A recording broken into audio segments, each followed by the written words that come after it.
Clip number 178۔ اس clip میں آپ قرآن پاک کی سورہ نساء کی آیت نمبر 31 سے 33 تک کی تلاوت، ترجمہ اور تفسیر قرآن صراط الجنان سنیں گے۔ بسم اللہ الرحمن الرحیم۔ ترجمہ، اللہ کے نام سے شروع جو نہایت مہربان رحمت والا ہے۔ ان تجتنبوا كبائر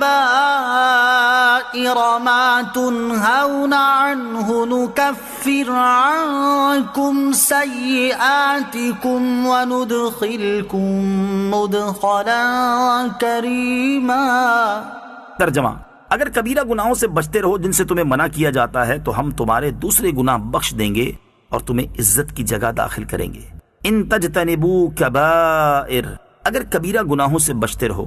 اس سے پہلی آیات میں بعض کبیرہ گناہ کرنے پر وعید بیان کی گئی، اور اس آیت میں کبیرہ گناہوں سے بچنے پر صغیرہ گناہ بخشنے اور عزت کی جگہ داخل کرنے کا وعدہ ذکر کیا گیا ہے۔ کبیرہ گناہ کی تعریف اور تعداد۔ کبیرہ گناہ کی تعریف یہ ہے کہ وہ گناہ جس کا مرتکب قرآن و سنت میں بیان کی گئی کسی خاص سخت وعید کا مستحق ہو۔ کبیرہ گناہوں کی تعداد مختلف بیان کی گئی ہے، چنانچہ 7، 10، 17، 40 اور 700 تک بیان کی گئی ہے۔ نکفر عنکم سیئاتکم، ہم تم سے دوسرے گناہ مٹا دیں گے۔ ارشاد فرمایا کہ اگر تم کبیرہ گناہوں سے بچتے رہو گے اور اس کے ساتھ دیگر عبادات بجا لاتے رہو گے تو ہم تمہارے دوسرے صغیرہ گناہوں کو اپنے فضل سے معاف فرما دیں گے اور تمہیں عزت کی جگہ یعنی جنت میں داخل کریں گے۔ یاد رہے کہ یہ معاملہ بھی اللہ عز و جل کی مشیت اور مرضی پر ہے۔ یہ بیان صغیرہ گناہوں کے متعلق ہے، کبیرہ گناہ توبہ ہی سے معاف ہوتے ہیں۔ البتہ حج مقبول پر بھی یہ بشارت ہے۔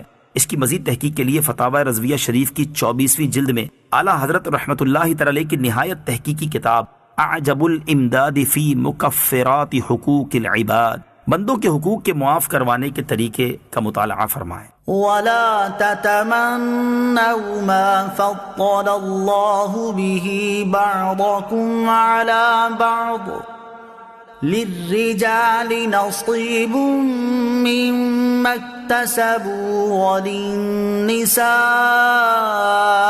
نصيب مما اكتسبن واسألوا الله من فضله ان الله كان بكل شيء عليما۔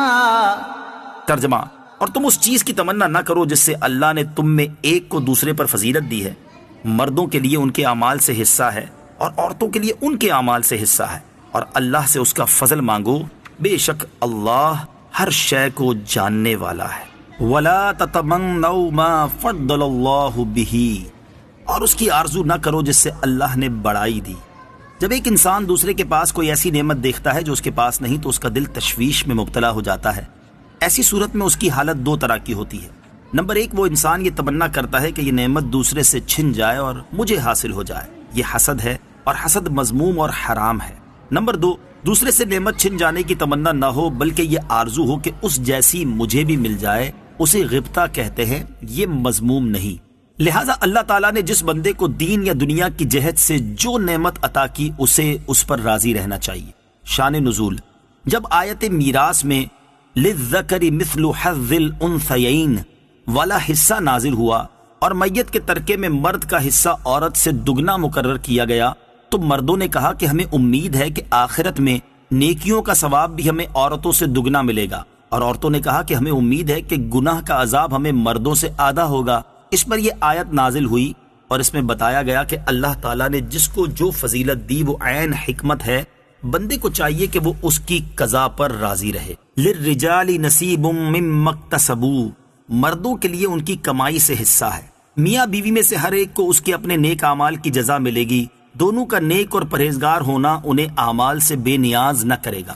شان نزول، ام المومنین حضرت ام سلمہ رضی اللہ تعالی عنہا نے فرمایا کہ ہم بھی اگر مرد ہوتے تو جہاد کرتے اور مردوں کی طرح جان فدا کرنے کا ثواب عظیم پاتے۔ اس پر یہ آیت کریمہ نازل ہوئی اور انہیں تسکین دی گئی کہ مرد جہاد سے ثواب حاصل کر سکتے ہیں تو عورتیں شوہروں کی فرما برداری اور پاک دامنی سے ثواب حاصل کر سکتی ہیں۔ وَاسْأَلُوا اللَّهَ مِن فَضْلِهِ، اور اللہ سے اس کا فضل مانگو۔ سبحان اللہ، دلوں کے قرار کا کتنا پیارا بیان فرمایا کہ اللہ عز و جل سے اس کا فضل مانگو، کہ حقیقت میں سب سے بڑی چیز اللہ کریم کا فضل و کرم ہے۔ اعمال میں کسی کو دوسرے سے 1,00,000 گنا بھی زیادہ ثواب ملتا ہو، لیکن اس کے باوجود وہ اللہ عز و جل کے فضل ہی کا محتاج ہے، کیونکہ اس کا جنت میں داخلہ تو اللہ عز و جل کے فضل ہی سے ہوگا۔ بغیر فضل کے اپنے عمل سے کوئی جنت میں نہیں جائے گا، لہٰذا اللہ عز و جل سے اس کا فضل مانگنا چاہیے۔ وَلِكُلٍّ جَعَلْنَا مَوَالِيَ مِمَّا تَرَكَ الْوَالِدَانِ وَالْأَقْرَبُونَ وَالَّذِينَ عَقَدَتْ أَيْمَانُكُمْ فَآتُوهُمْ نَصِيبَهُمْ إِنَّ اللَّهَ كَانَ عَلَى كُلِّ شَيْءٍ شَهِيدًا۔ ترجمہ، اور ماں باپ اور رشتہ دار جو کچھ مال چھوڑیں ہم نے سب کے لیے اس مال میں مستحق بنا دیے ہیں، اور جن سے تمہارا معاہدہ ہو چکا ہے انہیں ان کا حصہ دو، بے شک اللہ ہر شے پر گواہ ہے۔ والذین عقدت ایمانکم، اور جن سے تمہارا معاہدہ ہو چکا ہے۔ اس سے عقد موالات مراد ہے۔ اس کی صورت یہ ہے کہ ایسا شخص جس کا نسب مجہول ہو وہ دوسرے سے یہ کہے کہ تو میرا مولا ہے، میں مر جاؤں تو تو میرا وارث ہوگا، اور میں کوئی جرم کروں تو تجھے دیت دینی ہوگی۔ دوسرا کہے میں نے قبول کیا۔ اس صورت میں یہ عقد صحیح ہو جاتا ہے، اور اگر قبول کرنے والا وارث بن جاتا ہے اور دیت بھی اس پر آ جاتی ہے، اور دوسرا بھی اسی کی طرح سے مجہول النسب ہو اور ایسا ہی کہے اور یہ بھی قبول کر لے، تو ان میں سے ہر ایک دوسرے کا وارث اور اس کی دیت کا ذمہ دار ہوگا۔ یہ عقد ثابت ہے، اور صحابہ کرام رضی اللہ تعالی عنہم اس کے قائل ہیں۔